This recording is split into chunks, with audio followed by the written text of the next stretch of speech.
I did not forget this time. All right, here we go. Hello and welcome, one and all, friends far and wide across this blessed earth, or wherever you are. Perhaps you're far in the future aboard a space station and listening to archives of the ancient past. Anyway, whoever you are, thank you for joining me. This is Mars Storytime Corner, and I am Mars, and I will be reading for you today. And what we do here is basically a live audiobook experience, so get cozy, relax, that's key. I want you feeling good. And I will read to you our second to last reading, our penultimate reading of Frankenstein, or The Modern Prometheus, by Mary Shelley Wollstonecraft. Today we are reading chapters 22 and 23. Let's dive right in. If I can find my bookmark. Here it is.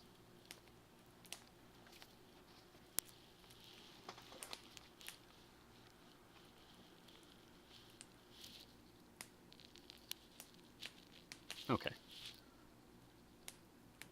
There we go.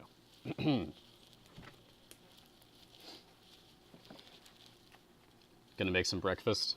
It's kind of late for breakfast, bud, but then again, I know what your schedule is like, and I mean, I do the same thing, so who am I to judge, right? Now that I'm into the reading, I'm not going to be paying as much attention to the chat.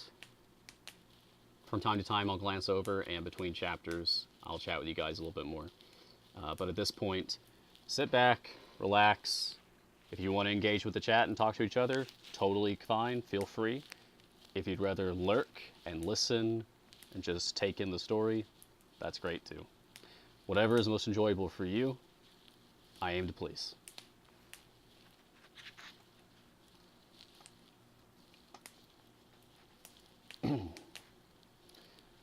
And, oh yes, I suppose we should... Wait, something wrong here? No? No? Okay. Wait, maybe. Hold on a second. Hold on a second, I gotta get to the bottom of something. I know that's where we left off. Okay. And so that's a short chapter. And then 6 is there. Alright, and then that one is also short. Oh, and then there is an epilogue. Alright. Huh. Curious. Okay. Okay. Okay. Tomorrow's reading might not be as long as I thought it might be. Anyway, we are going to maintain the schedule that I've laid out ahead of time.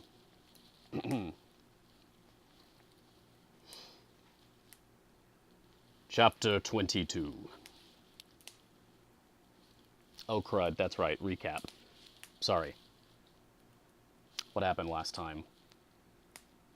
What happened last time is that Victor Frankenstein set to work finally on making the Bride of Frankenstein, and then realizing that there's a chance that they might mate and create offspring that could terrorize the human race, destroyed his work before it was finished.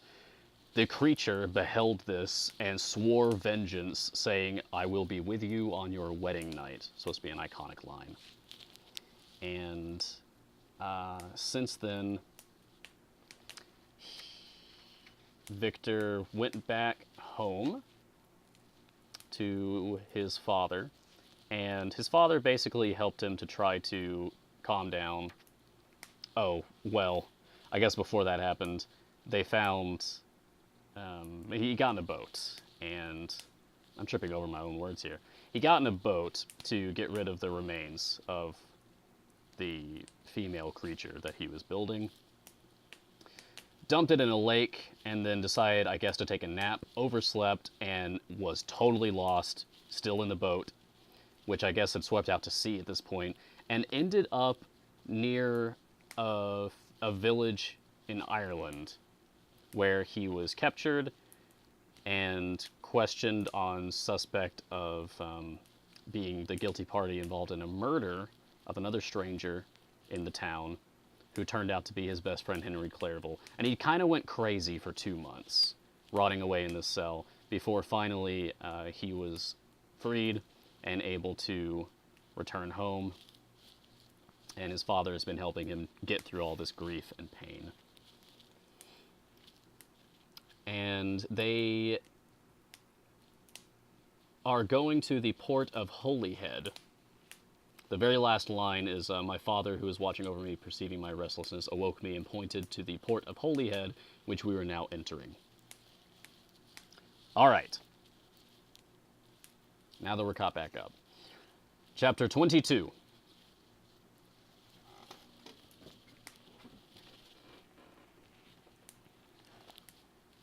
We had resolved not to go to London, but to cross the country to Portsmouth, and thence to embark for Havre. I preferred this plan principally because I dreaded to see again those places in which I had enjoyed a few moments of tranquility. Love that word. With my beloved Clairville. I thought with horror of seeing again those persons whom we had been accustomed to visit together, and who might make inquiries concerning an event, the very remembrance of which made me again feel the pang I endured when I gazed on his lifeless form in the inn at... Oh, that's right, Marston. We decided to name the unnamed town. There's simply a long hyphen here where the name of this location is supposed to be, this village, so we just named it Marston. As for my father, his desires and exertions were bounded to the again seeing me restored to health and peace of mind. His tenderness and attentions were unremitting. My grief and gloom was obstinate, but he would not despair. Sometimes he thought that I felt deeply the degradation of being obliged to answer a charge of murder, and he endeavored to prove to me the futility of pride. "Alas, my father," said I, "how little do you know me. Human beings, their feelings and passions would indeed be degraded if such a wretch as I felt pride. Justine, poor unhappy Justine, was as innocent as I, and she suffered the same charge. She died for it, and I am the cause of this. I murdered her.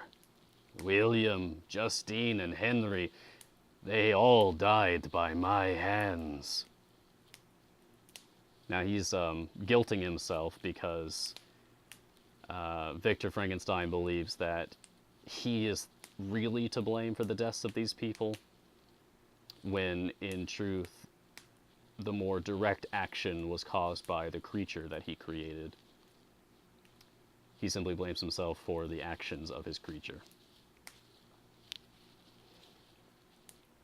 My father had often, during my imprisonment, heard me make the same assertion.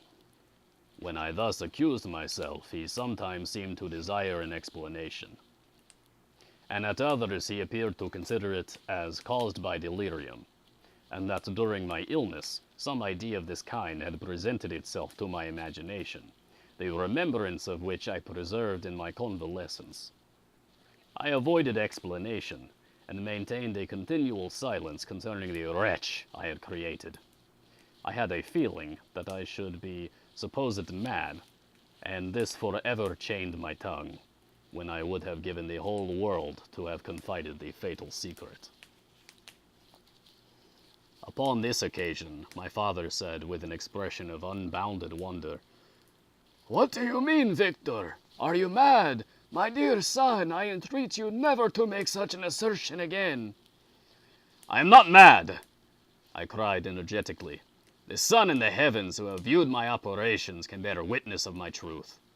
I am the assassin of those most innocent victims.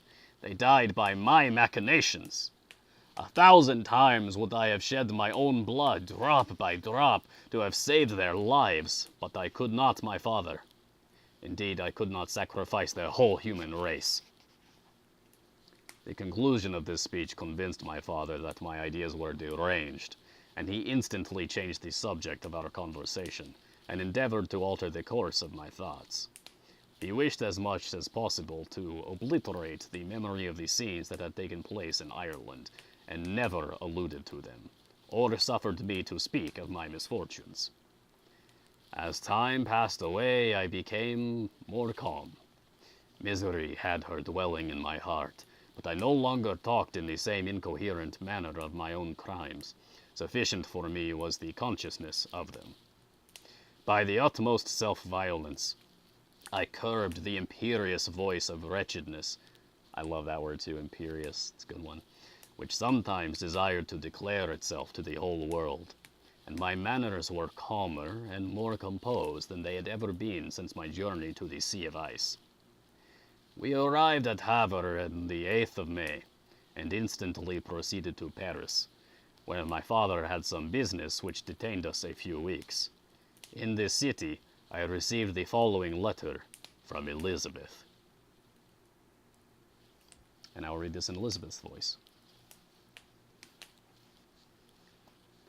To Victor Frankenstein, my dearest friend. It gave me the greatest pleasure to receive a letter from my uncle dated at Paris. You are no longer at a formidable distance, and I may hope to see you in less than a fortnight. My poor cousin, how much you must have suffered! I expect to see you looking even more ill than when you quitted Geneva. This winter has been passed most miserably, tortured as I have been by anxious suspense. Yet I hope to see peace in your countenance, and to find that your heart is not totally devoid of comfort and tranquillity. Yet I fear that the same feelings now exist that made you so miserable a year ago, even perhaps augmented by time. I would not disturb you at this period, when so many misfortunes weigh upon you, but a conversation that I had with my uncle previous to his departure renders some explanation necessary before we meet.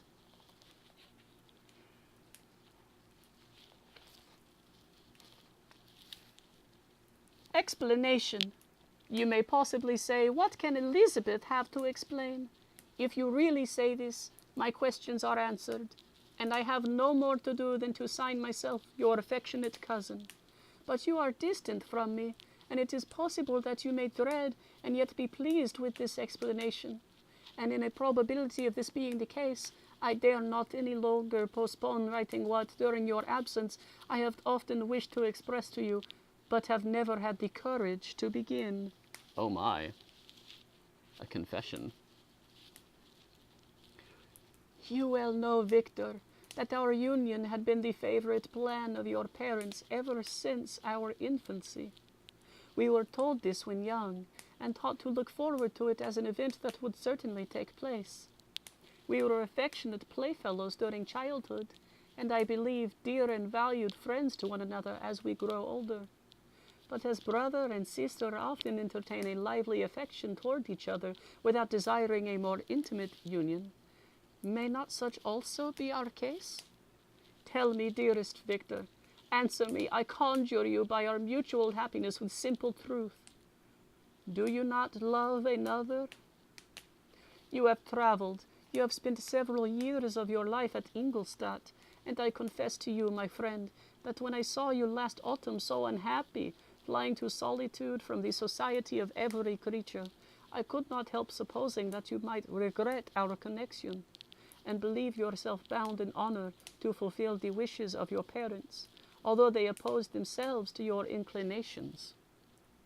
But this is false reasoning. I confess to you, my cousin, that I love you, and that in my airy dreams of futurity you have been my constant friend and companion. Aw. But it is your happiness I desire as well as my own, when I declare to you that our marriage would render me eternally miserable unless it were the dictate of your own free choice. Even now I weep to think that, borne down as you are by the cruelest misfortunes, you may stifle by the word honor all hope of that love and happiness which would alone restore you to yourself. I, who have so interested an affection for you, may increase your miseries tenfold by being an obstacle to your wishes. Oh, Victor, be assured that your cousin and playmate has too sincere a love for you not to be made miserable by this supposition. Be happy, my friend, and if you obey me in this one request, remain satisfied that nothing on earth will have the power to interrupt my tranquillity. Do not let this letter disturb you. Do not answer it tomorrow or the next day or even until you come, if it will give you pain.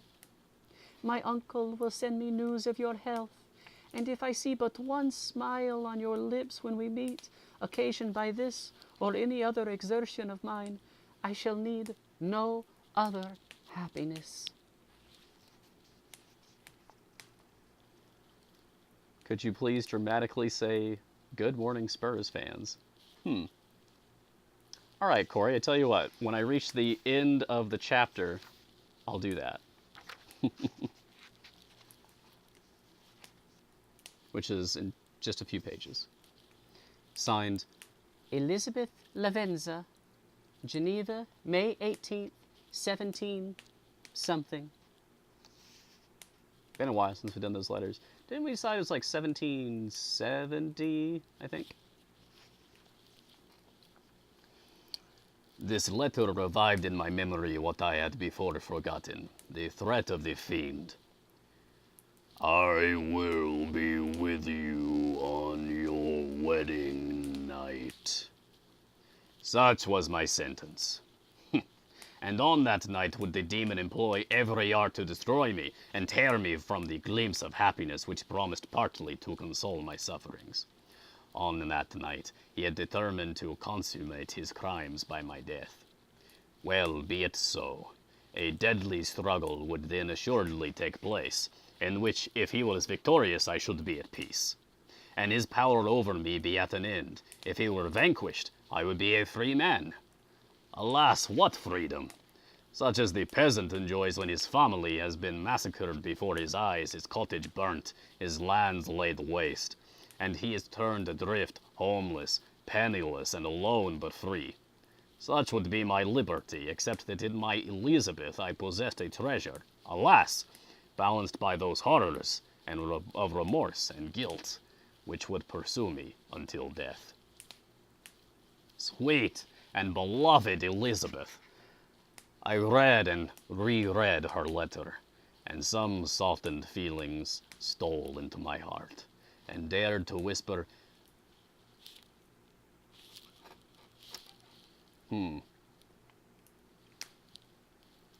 paradise, but as an adjective. Paradisical? I've heard paradisical. That's not how it's spelled. And dared to whisper paradisical, or paradisical. Dared to whisper paradisical. Dreams of love and joy. But the apple was already eaten, and the angels are embarred to drive me from all hope. Yet I would die to make her happy. If the monster executed his threat, death was inevitable. Yet again I considered whether my marriage would hasten my fate. My destruction might indeed arrive a few months sooner. But if my torturer should suspect that I postponed it, influenced by his menaces, he would surely find another, and perhaps more dreadful, means of revenge. He had vowed to be with me on my wedding night, yet he did not consider that threat as binding him to peace in the meantime. For, as if to show me that he was not yet satiated with blood, he had murdered Clerval immediately after the enunciation of his threats. I resolved, therefore, that if my immediate union with my cousin would conduce either to hers or to my father's happiness, my adversary's designs against my life should not delay it a single hour. Footnote. Altruism, typically conceived of as selfless concern for the best interest of others, is usually seen as a positive quality. Though Victor does appear altruistic here, he never shows selfless concern for his creation, and instead shirks responsibility for the creature and his well-being. Moreover, in the context of scientific research, it is important to consider the tireless or altruistic behavior of the researcher that leads to the complete abnegation of the self, resulting in unreflective decisions and actions. Perhaps, if Victor had taken the time to reflect on himself, his motives, decisions, desires, and actions during his scientific pursuits, he would have refrained from bringing his creature to life in the first place. Nicole Piemonte.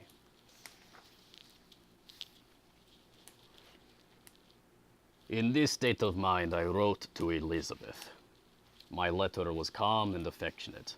I fear, my beloved girl, I said, little happiness remains for us on earth, yet all that I may one day enjoy is centered in you. Chase away your idle fears. To you alone do I consecrate my life, and my endeavors for contentment. I have one secret, Elizabeth, a dreadful one. When revealed to you, it will chill your frame with horror, and then far from being surprised at my misery, you will only wonder that I survive what I have endured. I will confide this tale of misery and terror to you the day after our marriage between us. Our marriage shall take place. For my sweet cousin, there must be perfect confidence between us. Skipped a line there. For my sweet cousin, do not mention or allude to it. This I most earnestly entreat, and I know you will comply. Ah, hello, Admiral. Welcome. You're a new face here. It's always happy to meet someone new.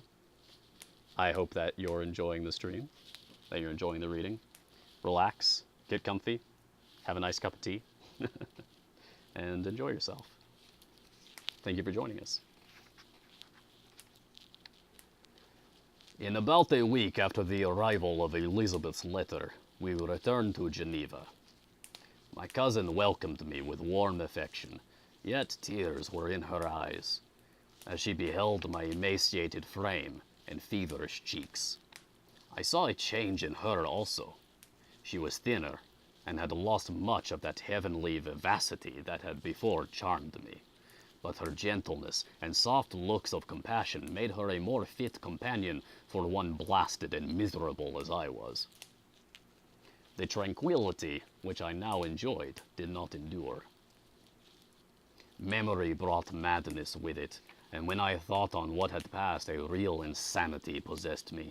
Sometimes I was furious and burnt with rage, sometimes low and despondent. I neither spoke nor looked, but sat motionless, bewildered by the multitude of miseries that overcame me.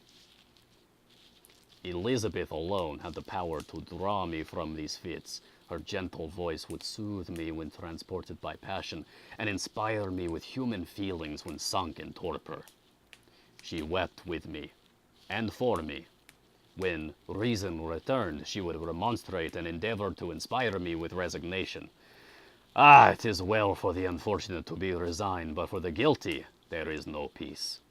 The agonies of remorse poison the luxury there is otherwise sometimes found in indulging the excess of grief. Soon after my arrival, my father spoke of my immediate marriage with my cousin. I remained silent. Have you then some other attachment? None on earth. I love Elizabeth, and look forward to our union with delight. Let the day therefore be fixed, and on it I will consecrate myself in life or death to the happiness of my cousin.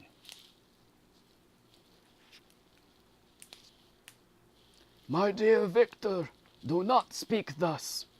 Heavy misfortunes have befallen us, but let us only cling closer to what remains, and transfer our love for those whom we have lost to those who yet live. Our circle will be small, but bound close by the ties of affection and mutual misfortune. and when time shall have softened your despair, new and dear objects of care will be born to replace those of whom we have been so cruelly deprived. Such were the lessons of my father. But to me, the remembrance of the threat returned. Nor can you wonder that, omnipotent as the fiend had yet been in his deeds of blood, I should almost regard him as invincible, and that when he had pronounced the words, "I shall be with you on your wedding night," I should regard the threatened fate as unavoidable. But death was no evil to me, if the loss of Elizabeth were balanced with it, and I therefore, with a contented and even cheerful countenance, agreed with my father that if my cousin would consent, the ceremony should take place in 10 days, and thus put, as I imagined, the seal to my fate. Great God!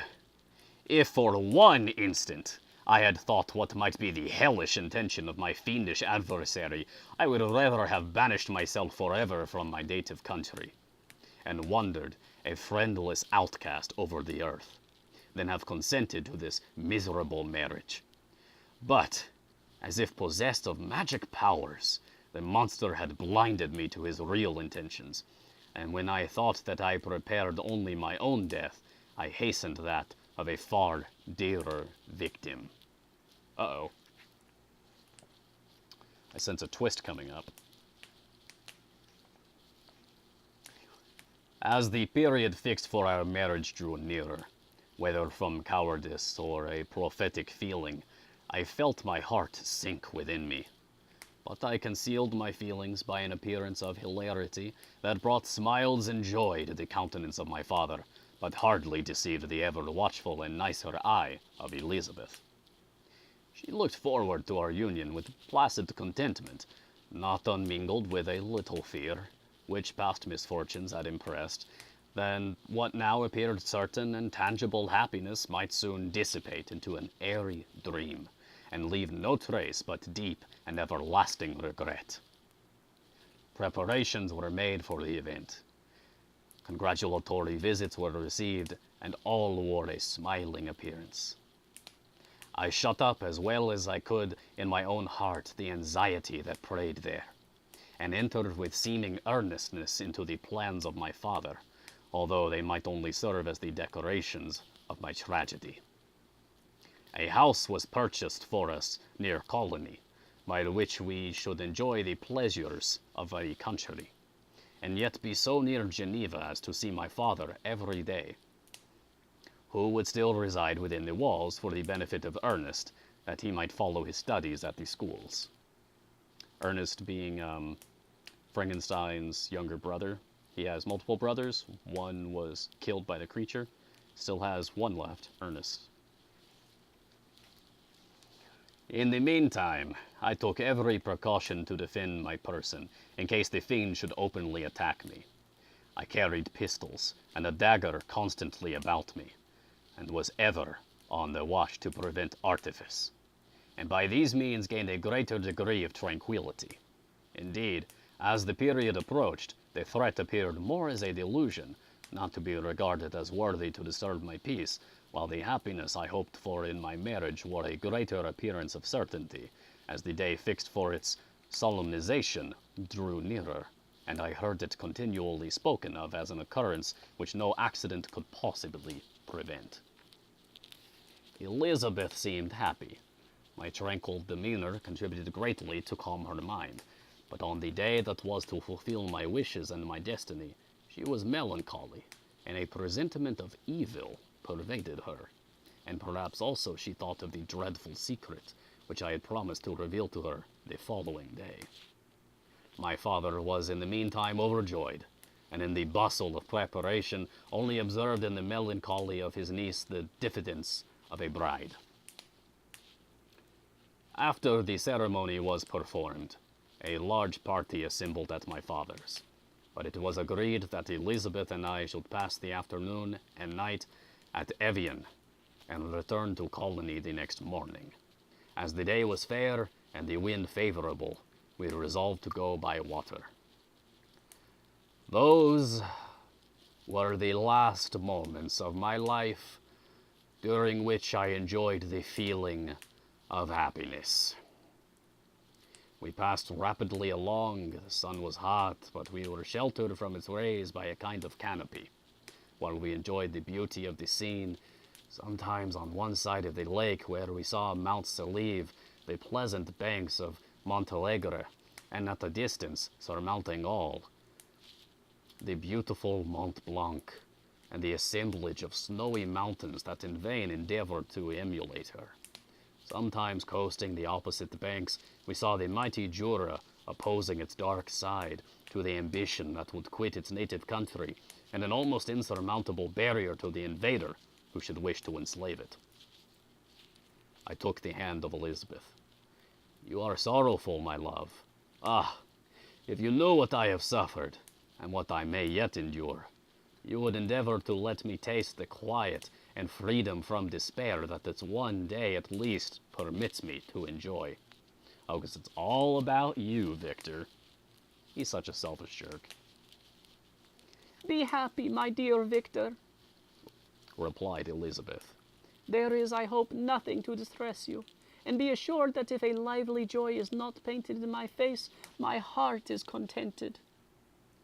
Something whispers to me not to depend too much on the prospect that is opened before us, but I will not listen to such a sinister voice.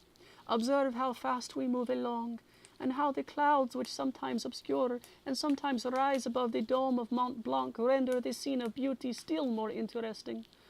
Look also at the innumerable fish that are swimming in the clear waters, where we can distinguish every pebble that lies at the bottom.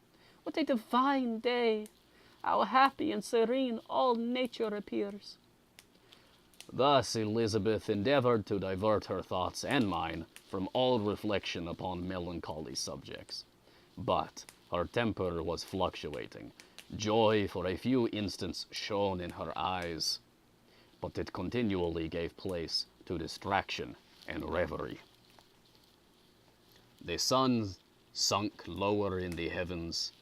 We passed the river Drance and observed its path through the chasms of the higher and the glens of the lower hills. The Alps here come closer to the lake, and we approached the amphitheater of mountains which forms its eastern boundary. The spire of Evian shone under the woods that surrounded it, and the range of mountain above mountain by which it was overhung. The wind, which had hitherto carried us along with amazing rapidity, sunk at sunset to a light breeze. The soft air just ruffled the water and caused a pleasant motion among the trees as we approached the shore, from which it wafted the most delightful scent of flowers and hay. The sun sunk beneath the horizon as we landed, and as I touched the shore, I felt those cares and fears revive, which soon were to clasp me and cling to me forever. That is the end of the chapter. We will, of course, read the next chapter as well, 23, after a quick break. Aw, KJ, best reading skills ever. You could do it for money. Aw, thank you. I really appreciate that. You know, I get compliments like that from time to time, and I'm a sucker for flattery, I gotta admit.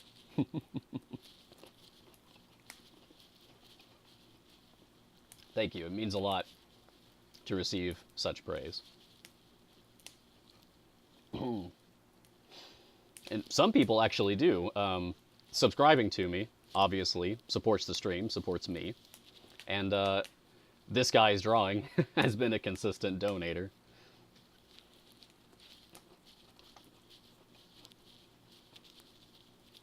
If you feel so inclined, you can also donate to the stream.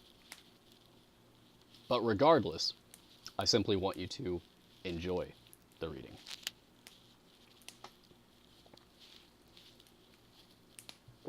Elizabeth is too good for this cruel world. No kidding. Elizabeth is a pure heart.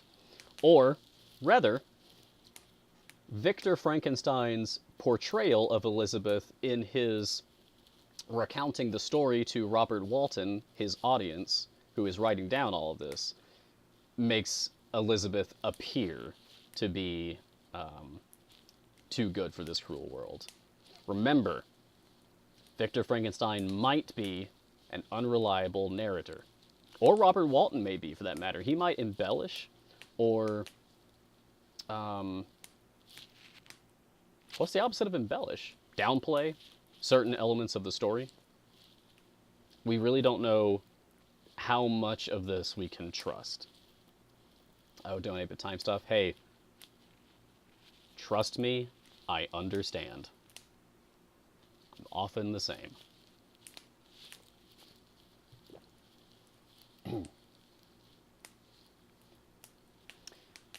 I appreciate your willingness to support, regardless of anything else. Thank you, KJ, for your kind words. And I hope that you're enjoying the stream and that you stick around. We are almost done with Frankenstein. We'll be finishing it today and tomorrow. But we're not done with reading for the rest of October. We'll also be doing scary, classic short stories in the public domain by various other authors. So you can look forward to that. And you don't have to be caught up at all if you want to enjoy those. They're going to be one-offs each time. Okay. Now, I believe I didn't exactly make a promise, but I told this Corey person I would do something for them. So, Corey, if you're still in the chat, say something and I will fulfill your request. I'll have some more grapes. Give it a minute or so while I wait to see if this Corey person responds.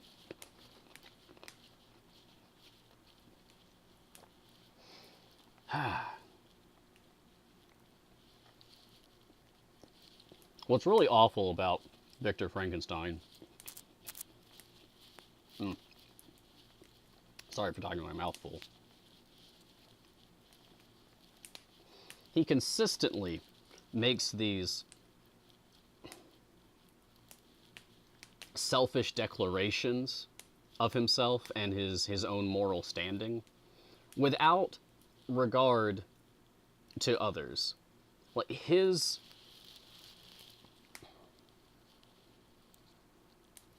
worries about others all revolve around how he would be perceived. It's all ego with this guy. Every little thing. He doesn't care about other people's well-being outside of it affecting his life. But that's my judgment of it anyway. I see Victor Frankenstein as a villain, honestly, just as much as his creature. If anything, his creature is in some ways nobler than he. Granted, the creature is actually killing people, but, well, it doesn't excuse the behavior of actually killing someone. The creature is still a foul murderer, a wretch, as he often describes himself, but we can at least understand why the creature does it.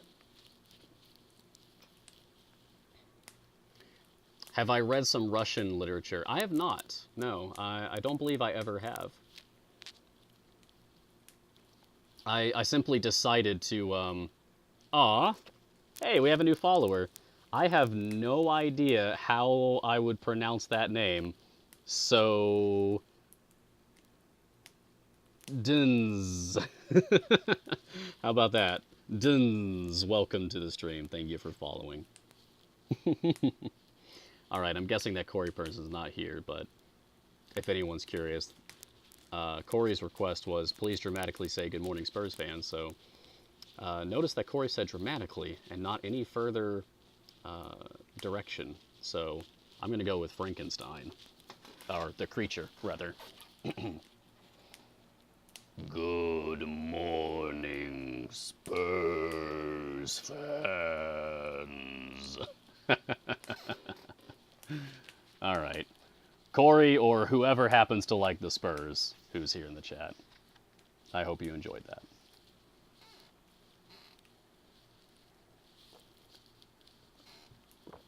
that. All right. We got one more chapter today, and it's a short one. And then we'll be back tomorrow with more, but I'll hang out with you guys after the reading, of course.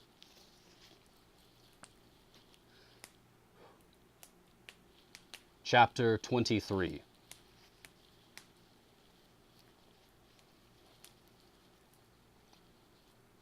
It was 8 o'clock when we landed.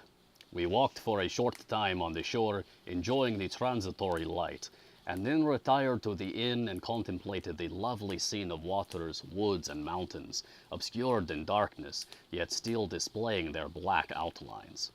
The wind, which had fallen in the south, now rose with great violence in the west. The moon had reached her summit in the heavens and was beginning to descend. The clouds swept across it swifter than the flight of the vulture, and dimmed her rays, while the lake reflected the scene of the busy heavens, rendered still busier by the restless waves that were beginning to rise. Suddenly, a heavy storm of rain descended. Uh-oh. I suppose this previous chapter was the calm before the storm, huh? Ha ha ha. I had been calm during the day. Oh, there it is. Okay. But so soon as night obscured the shapes of objects, 1,000 fears arose in my mind. I was anxious and watchful, while my right hand grasped a pistol which was hidden in my bosom. Every sound terrified me. But I resolved that I would sell my life dearly and not relax the impending conflict until my own life or that of my adversary were extinguished. Elizabeth observed my agitation for some time in timid and fearful silence. At length she said, What is it that agitates you, my dear Victor? What is it you fear? "Oh, peace, peace, my love," replied I. "This night, and all will be safe, but this night is dreadful, very dreadful." And I'd like to take a second here to just give, this is a great example of what I'm talking about with Victor Frankenstein, and, his unawareness of his own massive ego and how it gets in the way of his interpersonal relationships. The whole time in previous chapters that he's been talking about this upcoming marriage and the creature will be with me on my wedding night, he keeps thinking okay, either I'm going to kill the creature and I'll be free of this thing that's been haunting me and making life so terrible for me, or the creature will kill me and then I will be free anyway. My misery will be over. But that's exactly the kind of rhetoric that he constantly uses. Me, my. He never talks about what will happen to his loved ones after he's dead if he's the one who loses this battle he's expecting. He only thinks about his own suffering. That's all he talks about. This guy's a jerk. Don't hang out with Victor Frankenstein. He's not a good guy. I passed an hour in this state of mind, when suddenly I reflected how dreadful the combat which I momentarily expected would be to my wife. Okay. I give that whole speech, and now in the next sentence he immediately starts thinking about how it's going to affect his wife. Alright, whatever. Never mind me, I guess. And I earnestly entreated her to retire, resolving not to join her until I had obtained some knowledge as to the situation of my enemy. She left me, and I continued some time walking up and down the passages of the house, and inspecting every corner that might afford a retreat to my adversary. But I discovered no trace of him, and was beginning to conjecture that some fortunate chance had intervened to prevent the execution of his menaces, when suddenly I heard a shrill and dreadful scream. It came from the room into which Elizabeth had retired. As I heard it, the whole truth rushed into my mind. My arms dropped, the motion of every muscle and fiber was suspended. I could feel the blood trickling in my veins, and tingling in the extremities of my limbs. This state lasted but for an instant. The scream was repeated, and I rushed into the room. Great God!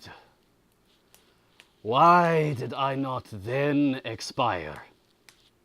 Why am I here to relate the destruction of the best hope and the purest creature of earth?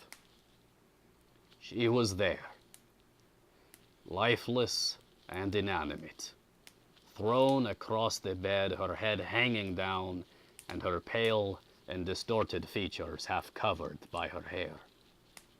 Everywhere I turn, I see the same figure, her bloodless arms and relaxed form flung by the murderer on its bridal bier. Could I behold this and live? Alas, life is obstinate and clings closest where it is most hated. For a moment only did I lose recollection. I fainted.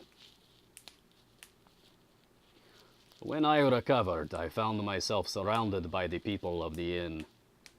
Their countenances expressed a breathless terror, but the horror of others appeared only as a mockery, a shadow of the feelings that oppressed me. There he goes again. I escaped from them to the room where lay the body of Elizabeth, my love, my wife, so lately living, so dear, so worthy. She had been moved from the posture in which I had first beheld her, and now, as she lay, her head upon her arm, with a handkerchief thrown across her face and neck, I might have supposed her asleep. I rushed toward her, and embraced her with ardor, but the deathly languor and coldness of the limbs told me that what I now held in my arms had ceased to be the Elizabeth whom I had loved and cherished. The murderous mark of the fiend's grasp was on her neck, and the breath had ceased to issue from her lips. While I still hung over her in the agony of despair, I happened to look up. The windows of the room had before been darkened, and I felt a kind of panic on seeing the pale yellow light of the moon illuminate the chamber. The shutters had been thrown back, and with a sensation of horror not to be described, I saw at the open window a figure the most hideous and abhorred. A grin was on the face of the monster. He seemed to jeer, as with his fiendish finger he pointed toward the corpse of my wife. I rushed toward the window, and drawing a pistol from my bosom, shot. But he eluded me, leaped from his station, and running with the swiftness of lightning, plunged into the lake. The report of the pistol brought a crowd into the room. I pointed to the spot where he had disappeared, and we followed the track with boats. Nets were cast, but in vain. After passing several hours, we returned hopeless, but most of my companions believing it to have been a form conjured by my fancy. After having landed, they proceeded to search the country, parties going in different directions among the woods and vines. I did not accompany them. I was exhausted. A film covered my eyes, and my skin was parched with the heat of fever. In this state I lay on a bed, hardly conscious of what had happened. My eyes wandered round the room as if to seek something that I had lost. At length I remembered that my father would anxiously expect the return of Elizabeth and myself, and that I must return alone. This reflection brought tears into my eyes, and I wept for a long time, but my thoughts rambled to various subjects, reflecting on my misfortunes and their cause. I was bewildered in a cloud of wonder and horror. The death of William, the execution of Justine, the murder of Clerval, and lastly, of my wife. Even at that moment, I knew not that my only remaining friends were safe from the malignity of the fiend. My father even now might be writhing under his grasp, and Ernest might be dead at his feet. This idea made me shudder and recalled me to action. I started up and resolved to return to Geneva with all possible speed. There were no horses to be procured, and I must return by the lake, but the wind was unfavorable, and the rain fell in torrents. However, it was hardly morning, and I might reasonably hope to arrive by night. I hired men to row, and took an oar myself, for I had always experienced relief from mental torment in bodily exercise. Footnote. After the deaths of his brother, his friend, and his bride, Victor seeks refuge from his grief in strenuous exercise, just as he walked the streets of Ingolstadt after creating the creature. Influential thinkers of the Enlightenment vigorously pursued theories about the relationship between the mind and the body, and about the place that exercise holds in physical and mental health. René Descartes, the 17th century French scientific philosopher, promulgated the idea that humans have a dual nature, a material body and a non-material mind, and that although they are separate, each can influence the other via the pineal gland. Joseph Addison, an influential thinker and essayist of the early 18th century, held a broad view about the means by which the body could influence the mind, and wrote little accident there.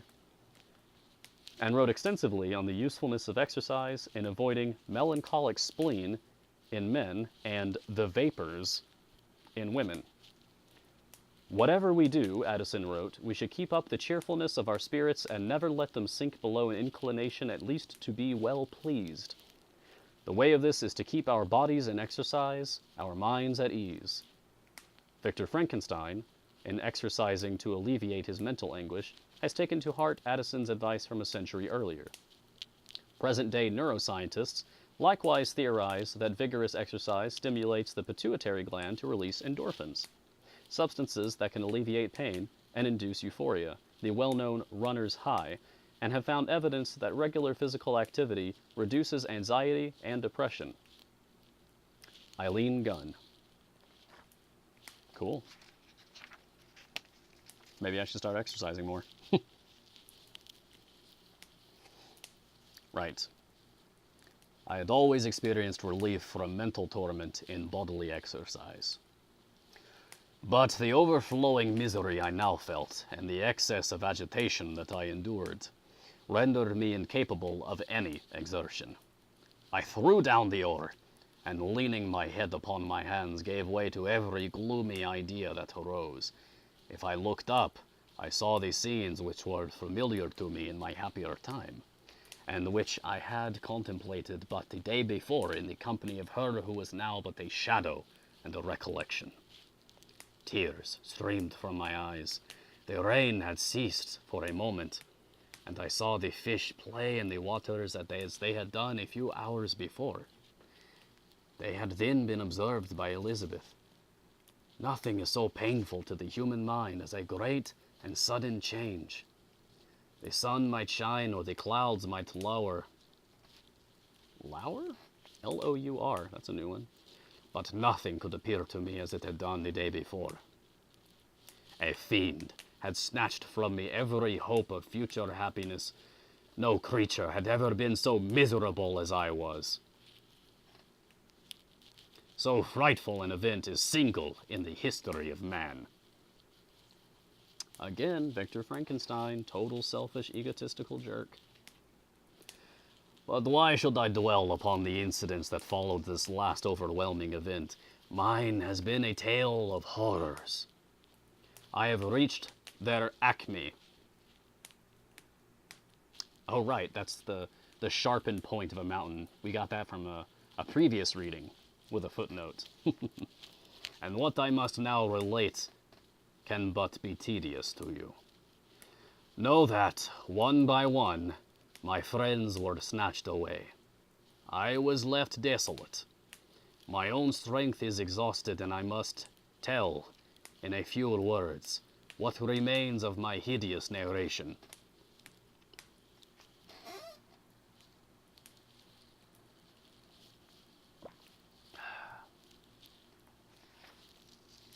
All right. like 2 pages. I arrived at Geneva. My father and Ernest yet lived, but the former sunk under the tidings that I bore. I see him now, excellent and venerable old man. His eyes wandered in vacancy, for they had lost their charm and their delight. His niece, his more than daughter, whom he doted on with all that affection which a man feels, who in the decline of life, having few affections, clings more earnestly to those that remain. Cursed, cursed be the fiend that brought misery on his grey hairs, and doomed him to waste in wretchedness. He could not live under the horrors that were accumulated around him. An apoplectic fit was brought on, and in a few days he died in my arms. What then became of me? I know not. I lost sensation, and chains and darkness were the only objects that pressed upon me. Sometimes, indeed, I dreamt that I wandered in flowery meadows and pleasant vales with the friends of my youth, but awoke and found myself in a dungeon.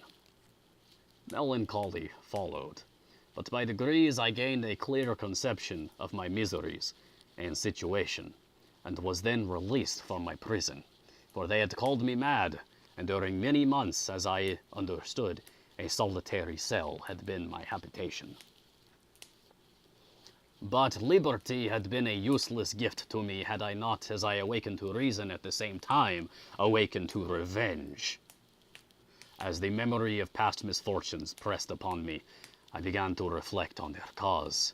The monster whom I had created, the miserable demon whom I had sent abroad into the world for my destruction.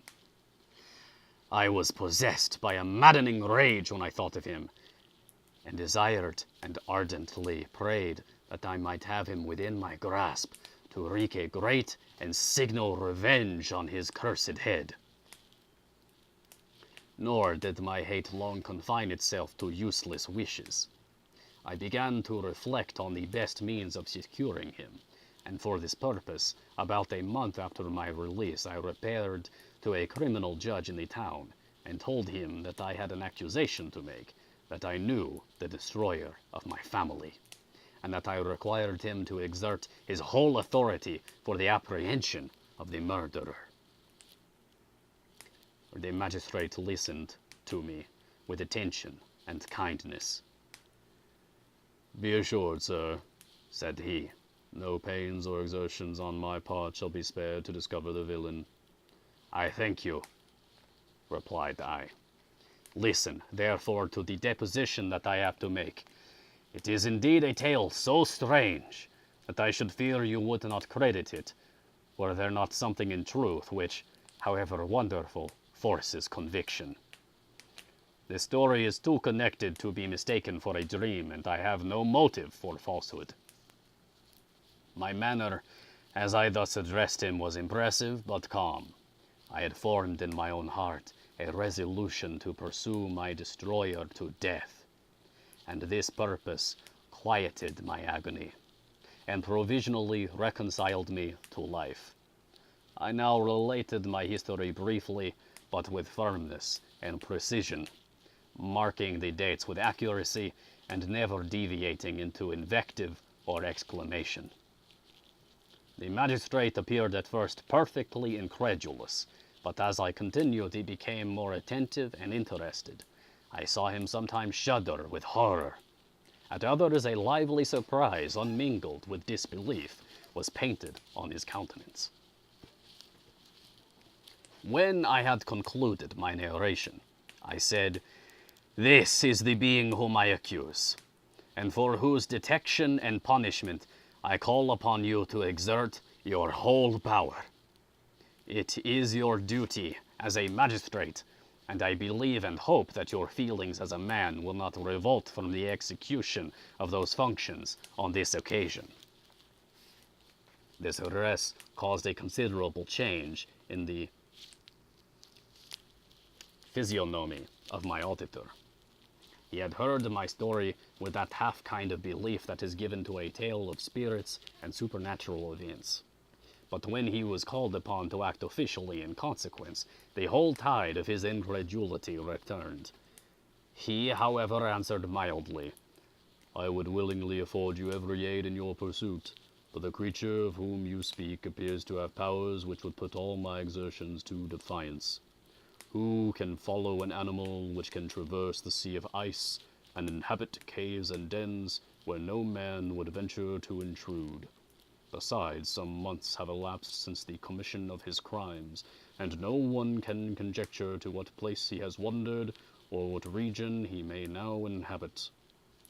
I do not doubt that he hovers near the spot which I inhabit, and if he has indeed taken refuge in the Alps, he may be hunted like the chamois, and destroyed as a beast of prey.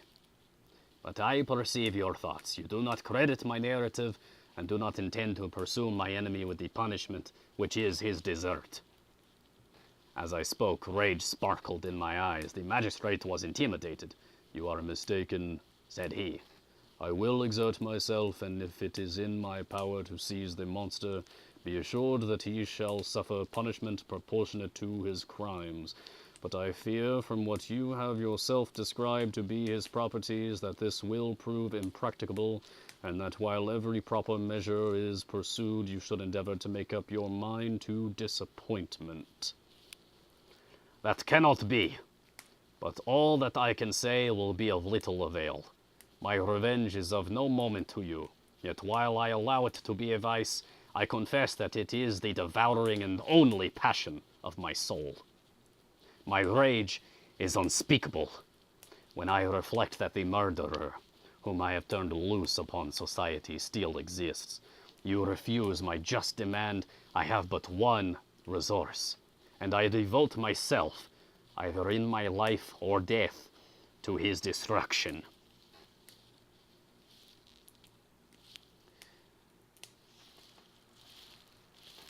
Footnote. We're doing more of these than normal just because we have time for it today. Retribution is punishment for an injury, wrongdoing, or crime. In organized societies, the law imposes retribution in the form of penalties such as imprisonment. In the absence or failure of law, individuals may seek to impose retribution in the wild, unrestrained form of revenge. One of this novel's major themes. The creature, abandoned by his creator and rejected by the family he hoped to befriend, furiously vows eternal hatred and vengeance to all mankind. His desire for vengeance ultimately zeroes in on Victor's loved ones, and so he destroys William, Justine, Clairville, and Elizabeth in turn. After Elizabeth's death, Victor significantly first seeks retribution through law, urging a judge to bring the creature to justice. When the judge explains his powerlessness to help in the pursuit, that is, when society fails Victor, he becomes a mirror of the creature in his obsession with vengeance. As a consequence, Victor loses both the rationality of the scientist and the normal connections and affections of a civilized person. His search for the creature eventually leads him to the icy region of the North Pole, a journey symbolizing the freezing out of human feeling that comes with the blind pursuit of vengeance. Hello, this guy. This guy showed up. Welcome. Unfortunately, we're kind of right at the end of our reading here today. It's unfortunate, but I'm happy to see you again. The destructive nature of such a pursuit has been a theme of literature since the time of the ancient Greeks. Here, Mary adds the troubling notion that science itself, however based in rationality and a drive for human progress, may inadvertently create disruptions that unleash the most irrational and violent of human feelings, which override the ability of society's institutions to contain them. Mike Stanford. I trembled with excess of agitation as I said this. There was a frenzy in my manner, and something, I doubt not, of that haughty fierceness which the martyrs of old are said to have possessed. But to a Genevan magistrate whose mind was occupied by far other ideas than those of devotion and heroism, this elevation of mind had much the appearance of madness. He endeavored to soothe me as a nurse does a child, and reverted to my tale as the effects of delirium. "Man," I cried, "how ignorant art thou in the pride of wisdom! Cease! You know not what it is you say. I broke from the house angry and disturbed, and retired to meditate on some other mode of action. Final footnote for this chapter. Victor's objection here is that the Genevan magistrate is being arrogant in assuming a position of understanding that he, the magistrate, feels is necessary to dispense absolution. The moment foreshadows the anxiety of contemporary citizens who feel that they simply don't know enough to engage in discussions of scientific morality. Chris Hanlon. All right. And I believe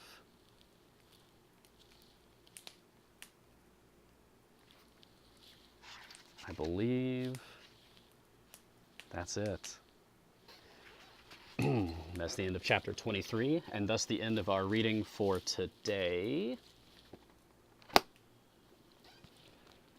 This has been Frankenstein, or the Modern Prometheus, by Mary Shelley Wollstonecraft, as read to you by me, Mars.